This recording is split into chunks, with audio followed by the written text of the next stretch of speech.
All right. I know people have issues with MPM-12. I have issues with MPM-12, most of which are in robot mode, some of which in vehicle mode. But me being me, I could not pass up the opportunity to get that figure in Nemesis colors. And that is what we're looking at today. Now, before I get too far into it, I do have the DNA upgrade kit for this pre-ordered. Not that I think it's vital for the figure, but I do think it does make a lot of improvements in terms of the robot mode specifically. The one thing that it changes in the vehicle mode for the better is nice, but I mean, yeah, if you look at pictures of that thing, it makes the sides of the truck mode a lot messier, so that's a little bit of a toss-up.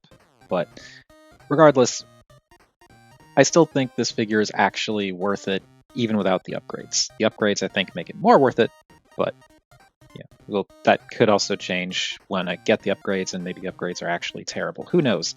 Point is, MPM-12N, I think? It'll be in the title, obviously, but Nemesis Prime, Bumblebee movie Nemesis Prime. This is, yeah, this is a very cool figure. I mean, this is a thing that I know a lot of people have issues with, but I will absolutely defend it in terms of the transformation being both straightforward, intuitive, and fun. But yeah, this is a pretty nice looking truck for what it is. Like, it does get messier towards the back, but they always do. And I really like the detailing they did here. Before I get too far into this, though, I do need to take this off because the storage for the gun is not great. Really don't like how it just pegs onto the back like it's nothing. I feel like they could have come up with a way to store this down here somehow, maybe, but it just doesn't as far as I know. But yeah, this just plugs in. There are two tabs on the side there that plug into the two slots up there, and that's how that works, but we'll see that again later. Now, truck mode. It has cat ears. Yeah, there's no getting around that. It just has cat ears, and that's disappointing. I really feel like there has to have been a way for them to engineer this thing so that these could like slide down or otherwise fold away rather than being like this. It doesn't ruin the toy for me, but it's not great. I will say though, despite the weirdness of it, despite some of the flaws of the truck mode, it holds together really well. Like, this is really nice and solid. But yeah, it's got nice detailing, some nice color separation. They did all the wheels or all the rims in silver. I love the teal stripe going around the cab, and also the fact that you've got these silver poles or whatever that are actually going over the teal stripe. For some reason, I really think it's cool how the silver goes over the black plastic and continues over the teal paint. And the windows are translucent red plastic, but they're dark, so it doesn't really show off a bunch of crammed robot junk that much. I do actually kind of wish that these were brighter, not necessarily easier to see through, just brighter, because that red gets a little lost in the darker plastic around it. And then, of course, around the back, it is folded up Optimus Prime legs, or Nemesis Prime legs in this case, and it's fine. It does more to hide the legs than a lot of other Masterpiece Primes, but it is a little bit like, eh. And also, as I'm looking at it, I'm kind of not a fan of how, like, if you look at it from here, the wheel line is pretty consistent. Like, it's pretty much straight on. These wheels are actually out a little bit further than the wheels at the front, which I think is fine. But when you look at it from here, because of everything going on up here, it makes it look like the back section of the trailer is really thin and it just kind of bulks out as you get towards the front. It's not actually what happens, it just makes it look like that and kind of throws off this look for me. But for what it is, it's fine. And as I said, I actually really like the transformation on this thing. And yeah, I don't really know what else to say about this. These gas canisters on the side are die-cast metal, so there's that. The underside is robot stuff that doesn't immediately read as robot stuff, so that's not bad.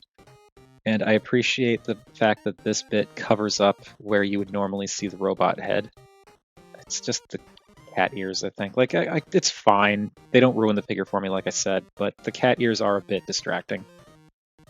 Anyway, let's just go straight on into size comparisons because I spent way too long talking about Rise of the Beast Scourge in the last video. So I want to get things moving. So here is movie masterpiece, Nemesis Prime, with the standard comparisons. And, you know, it's a masterpiece Prime, so of course, it's pretty large. Not massive, but large. Definitely, like, bigger than Leader class, I feel like, in the grand scheme of things, like modern Leader. All right. Get you all out of here. And, you know, just for fun, just because it's sitting here for a future video, here he is with Legacy Core Class Nemesis Prime. That's so cute.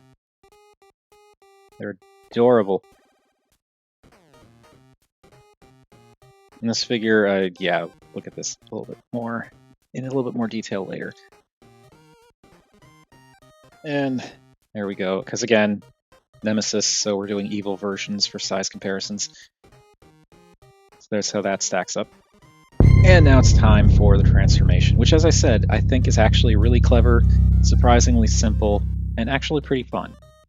Now to start, I'm going to disconnect this bit from the back here, and this actually tabs into, like, these bits here tab up into this, and then this also tabs into the cat ear plates on the back.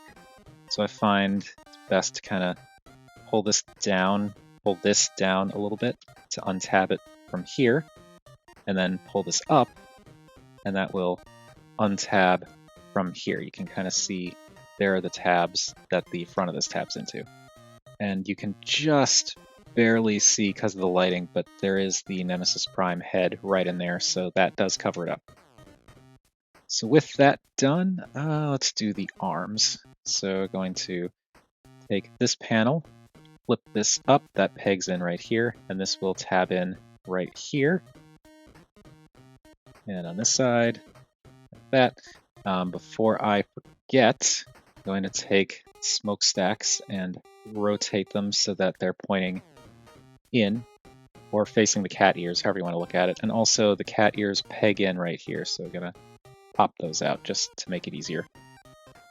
Next, I'm going to get these bits out of the way. I find it's best to just use this tab as a gripping point to pull that up. And try and get this. Why are you fighting me?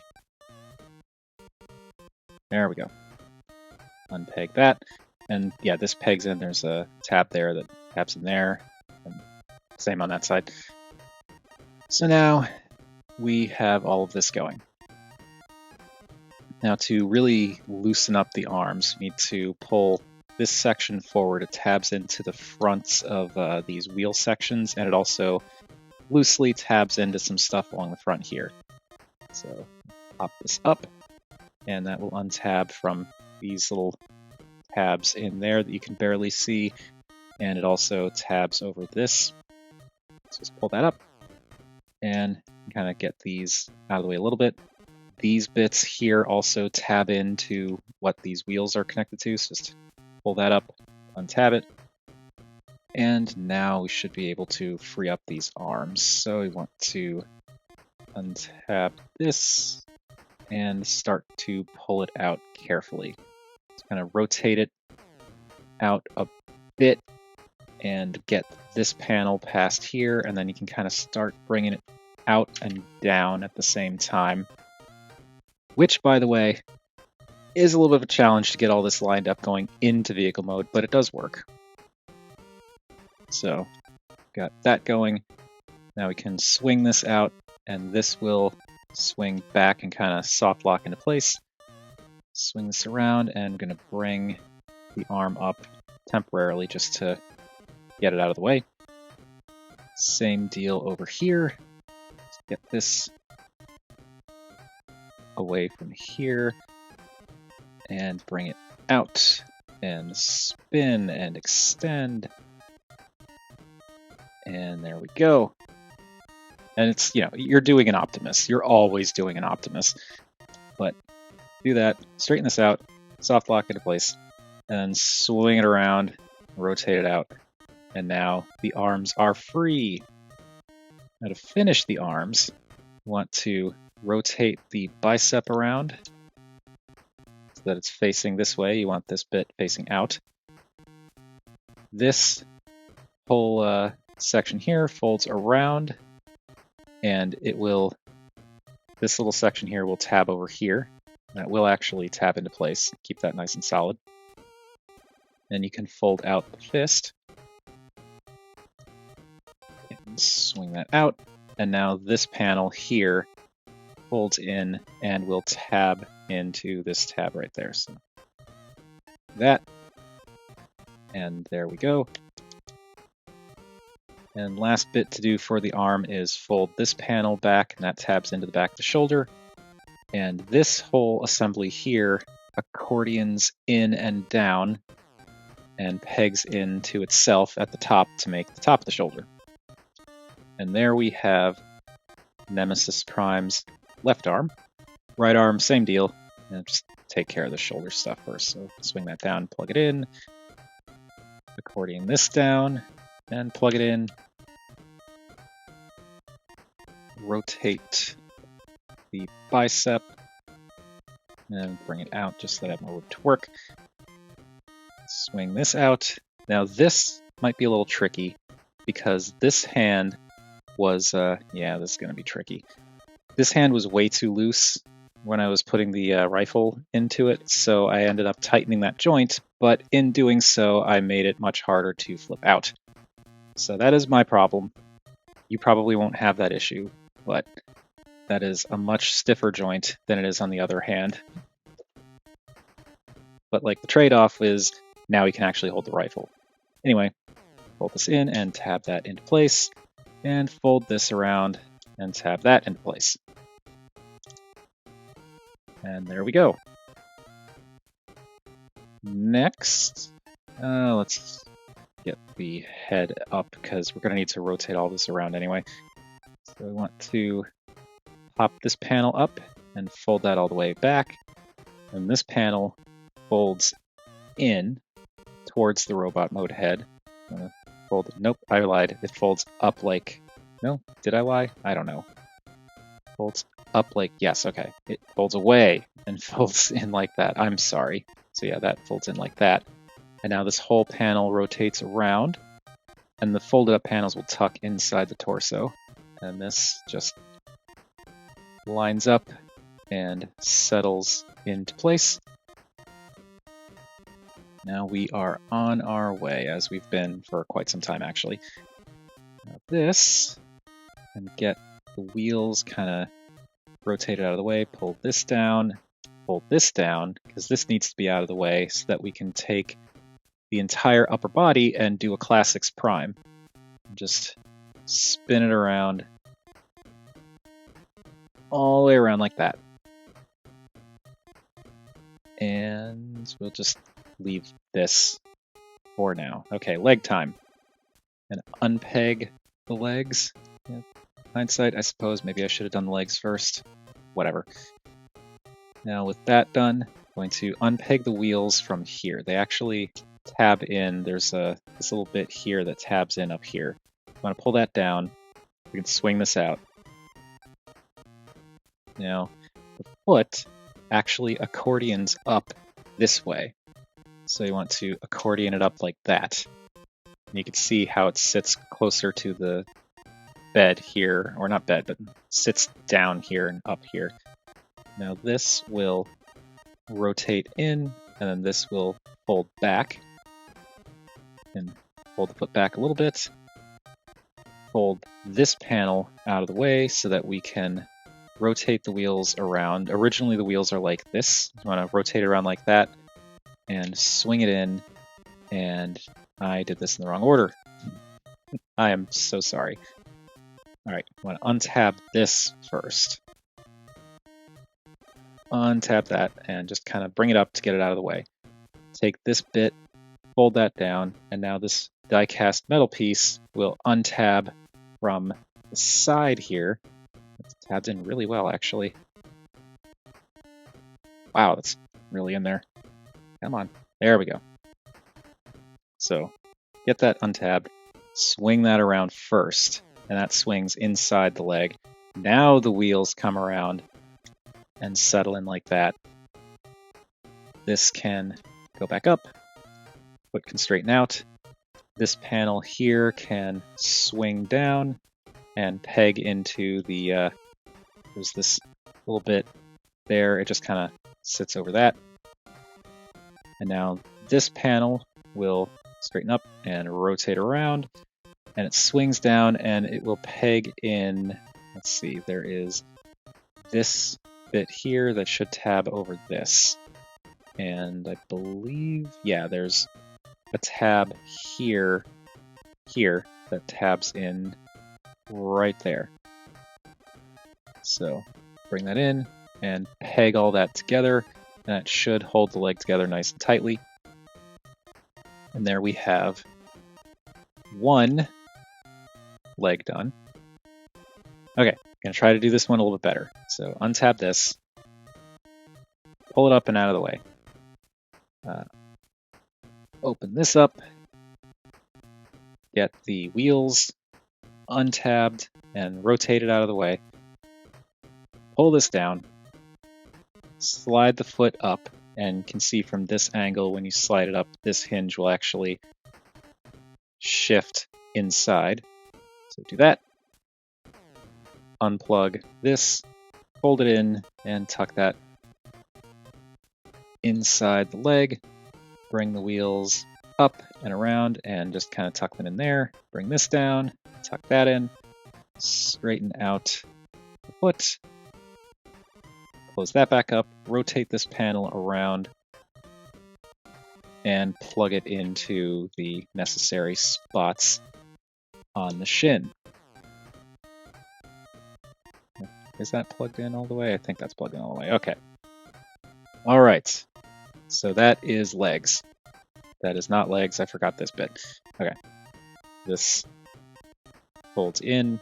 This folds down. And that cleans up the heel. Next, we get to deal with we'll do the butt. So this entire section, not just the flaps, but this whole bit here, shifts up.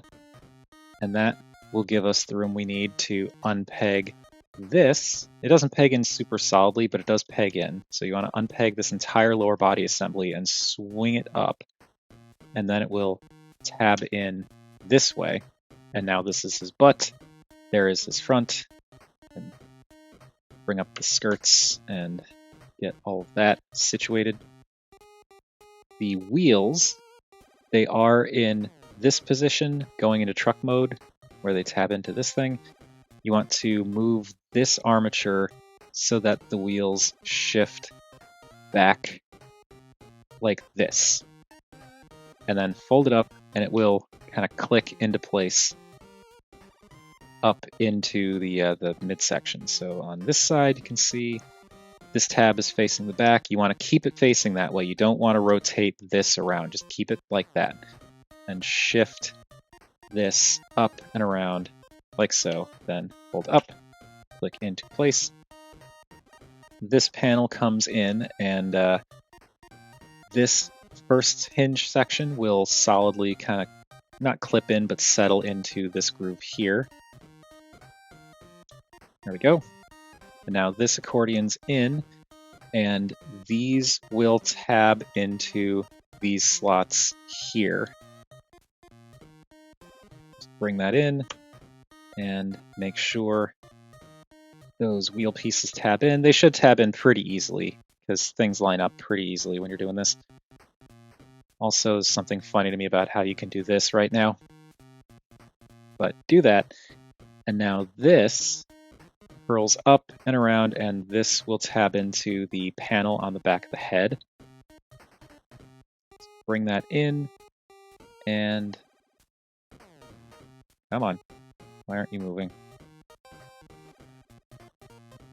Why are you sticking? There we go. And tab that in. And lastly, for the chest windows, you just push those in and they slide in kind of at an angle. And that's it. There we have movie masterpiece, MPM-12N, I think, Nemesis Prime. And I really like this guy. He definitely is not perfect. I am not denying the fact that it is an imperfect figure. But I really like this imperfect figure. I don't know, I like the Bumblebee movie Prime design, and I like seeing it as a Nemesis. The coloring is really nice. It's very Nemesis colors too, because it's, black with darker gray for some of the other bits, but then you've got this really nice metallic teal hitting it in a few places, and the bright red, or not bright red, but the red windows. Again, I do wish that these were a brighter shade of red so that they stood out more, but they're okay. But I do really like the teal, and I like that they put it in a few interesting places, like the knees, the hip skirts, the midsection, and of course the arms. And yeah, it's a cool design. There's lots of really nice detailing because, it's Bumblebee movie Prime, so of course. And yeah, I like it.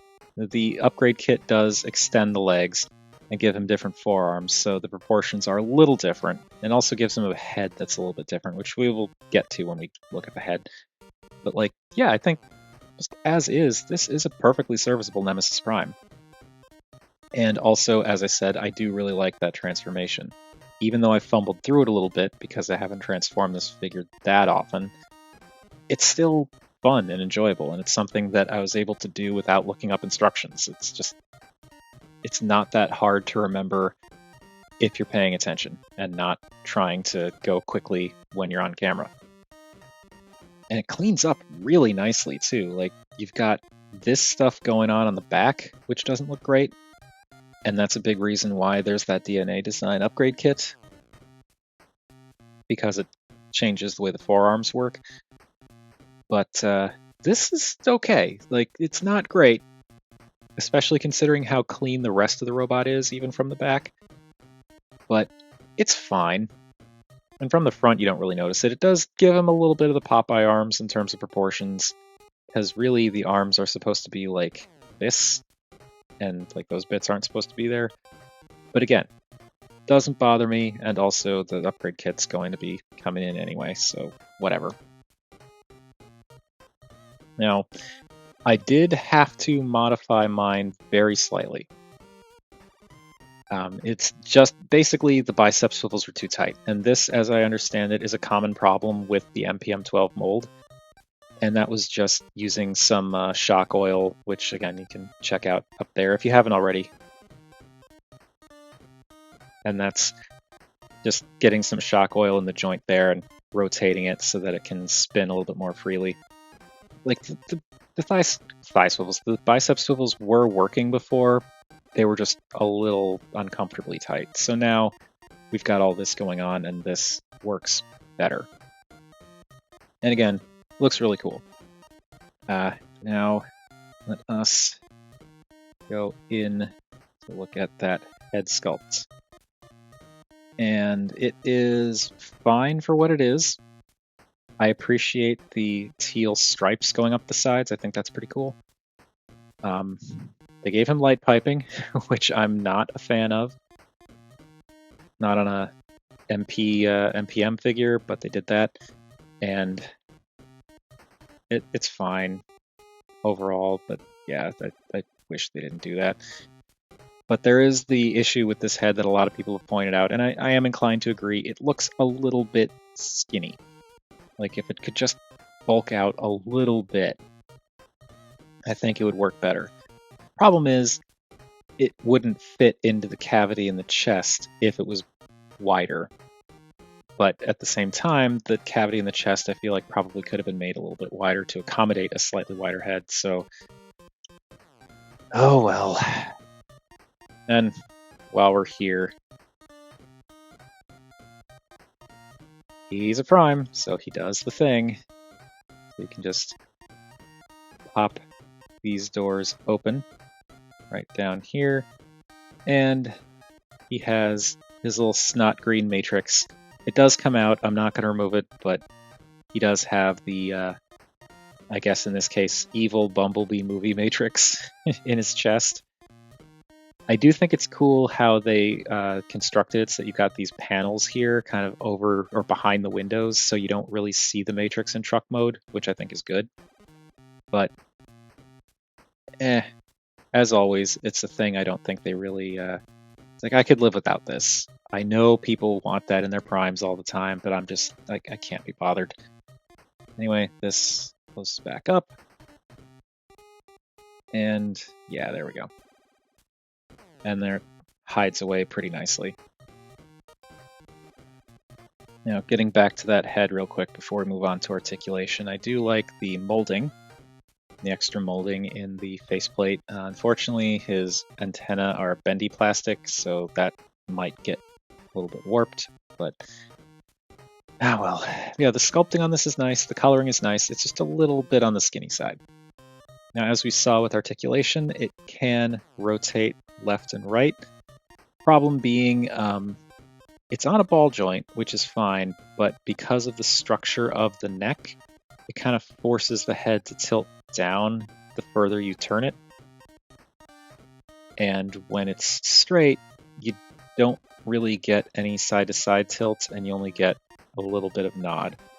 So not super articulated. As for the rest of the figure, the arms can rotate around at the shoulder on a soft ratchet. This bit can, it's on a double hinge, but it's spring-loaded for some reason, but that can get out of the way, so you can bring the arms out. There we go. There is the bicep swivel, as previously mentioned, and we'll talk about that in a minute. And you get a single-jointed, ratcheted elbow, but it bends pretty darn far, and it's actually kind of weird. Like, it straightens out for the transformation. You can ratchet it up quite a bit, but when you go, like, this is the final ratchet. If you push it past this, it works just fine, but the ratchet stops, and suddenly it's just like a friction joint. It's weird, but it gives you over 90 degrees of bend, so there's that. The hands suck. I mean, the articulation's good. You've got a wrist swivel. Due to the transformation, it can do the up and down thing. You've got a ball-jointed thumb, and you've got individually pinned finger. Well, not individually. You've got a individually pinned index finger, and then the other 3 fingers are pinned separately. But just like the MPM-12, the original MPM-12 mold, the fingers are stuck in this position, which it's so it can hold the matrix, and I hate this. This is probably my biggest disappointment of the figure, just the fact that the hands are stuck in this awkward claw pose. I really wish they didn't do that.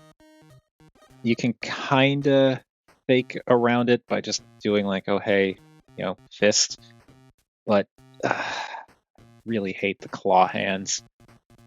Not a fan. The waist can rotate all the way around, though it's set a little far back. So if you spin the waist around like this, you can see how it's attached a little weird, and it gets him a little off center. I mean, I can't really think of a pose you're going to want to do where he's like that. So if you rotate him around to even a slightly more believable degree, it looks okay. But yeah, that's a little weird.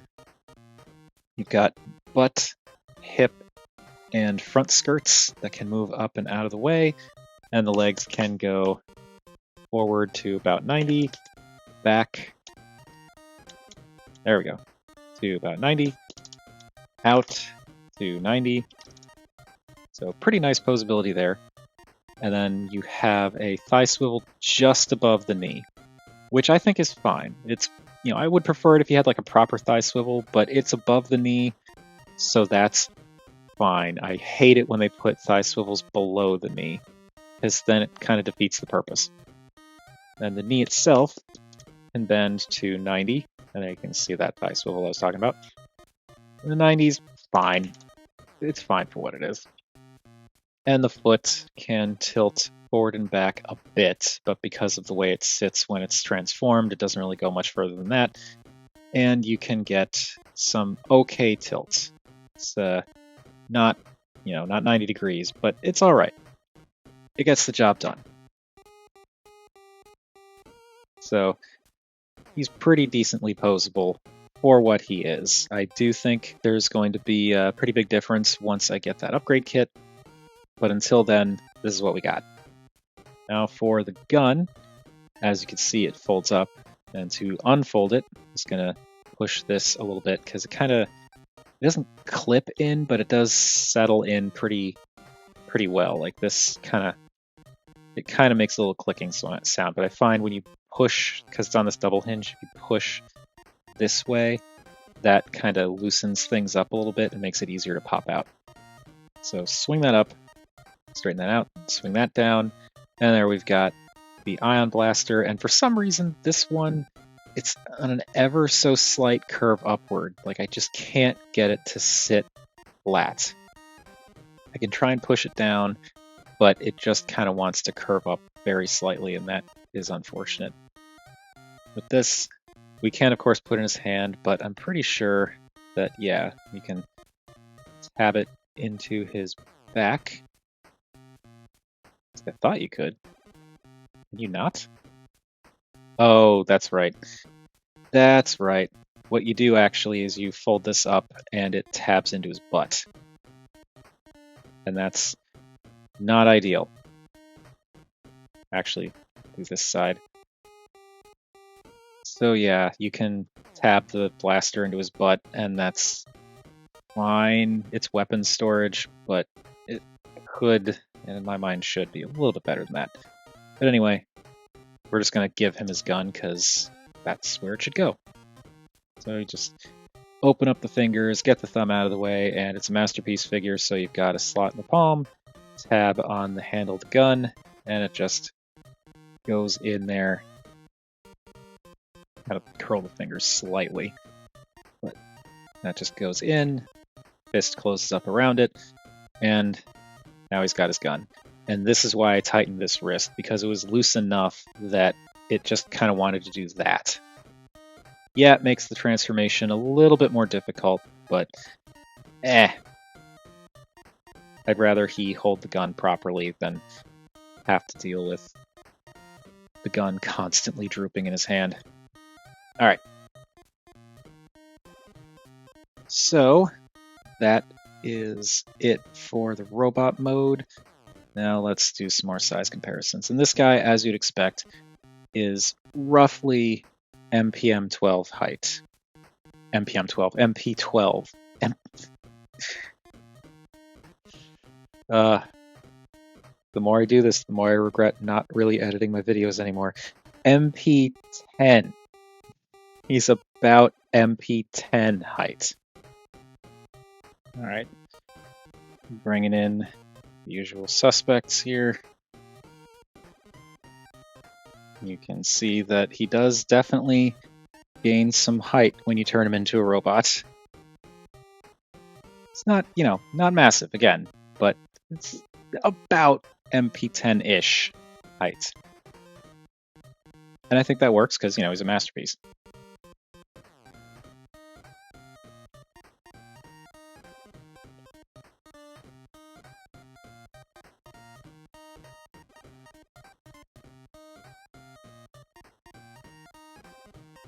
And putting him next to Power of the Primes, Nemesis Prime, you can see that, again, he's a little bit taller. Not by much, but definitely a little taller. And also, he's a masterpiece, so he's a bit more complex.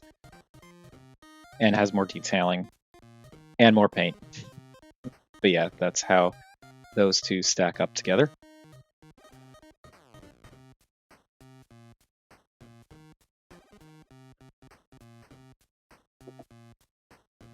And last, here we've got this guy, because again, Nemesis Prime, so we're doing evil size comparisons. And that is gonna do it for MPM-12N. Again, I think it's probably like B or something like that, so I'm gonna look really silly when this video goes up, but whatever. Nemesis Prime, and it has all of the same issues as MPM-12, but I really don't mind. As I said, the biggest issue that I really have is the curled fingers, and the cat ears in truck mode are unfortunate, but it's okay. It doesn't ruin the figure for me. Though I did, as I expected, kind of forget to circle back around to it, but yeah, this does bug me. The fact that they have the screw holes facing out in robot mode, I do not understand this. Because the way this thing transforms, this swings around like this for the vehicle mode. So this bit is facing out for vehicle mode, and it's covered anyway because of all these panels. So I don't really understand why they thought it was a good idea to have the screw holes on the outside of the arms, specifically the biceps. Like, I kind of get it here, because otherwise you'd have screw holes all along the side of the truck. But why on the robot bicep on the outside? I just don't understand that. That is kind of weird and annoying to me. Again, it doesn't ruin the figure. None of my issues with this figure ruin it for me, but that is kind of unsightly, and I just don't understand why they made that choice. But yeah, head's a little skinny, screw holes on the outside of the arms, claw fingers, heads. I already said the head's skinny, and really aesthetically, aside from the screw hole things, I wish those chest windows stood out better. Yes, they're red. I appreciate that, but they just don't contrast with the darker plastic that well. Maybe, hopefully, we'll get a Repro Labels set that addresses that, and I will be happy to put them on. But for now, this is what we got. And again, I think this is fine. It's just I've got my little gripes about it. But yeah, I'm actually legitimately glad I got this. I enjoyed MPM-12 for what it was. Again, I think the transformation is enjoyable and surprisingly smooth and intuitive, despite my being kind of ham-fisted in the video. But I got rid of it because I just really wanted a Nemesis version. And I was purging a lot of regular Optimus Primes because I was kind of made the decision that, I'm going to do Nemesis instead of Optimus whenever the option presents itself. And in some cases, I was just kind of like, I'm going to just take it on faith that we'll get a Nemesis version eventually. And that's what happened with this guy. So yeah, glad to have this mold back, and I'm very glad to have it in Nemesis colors. It's not perfect. I imagine the upgrade kit probably won't make it perfect either, but I'm still going to get it. But I still think this is cool, and based on what I've seen from Toy World's Freedom Leader, or whatever they were calling the Nemesis Prime version, I just, no thank you. It's great for anyone who likes it, but that is not a figure for me. This is much more for me, so I'm content with this, and I'm content to slowly upgrade it over time to make it even more my thing. But that's enough about what I think of MPM-12, whatever the last number or whatever the last letter in the title is. What do you all think of this guy? Whatever your thoughts, feel free to chime in down below. I always enjoy hearing from you all.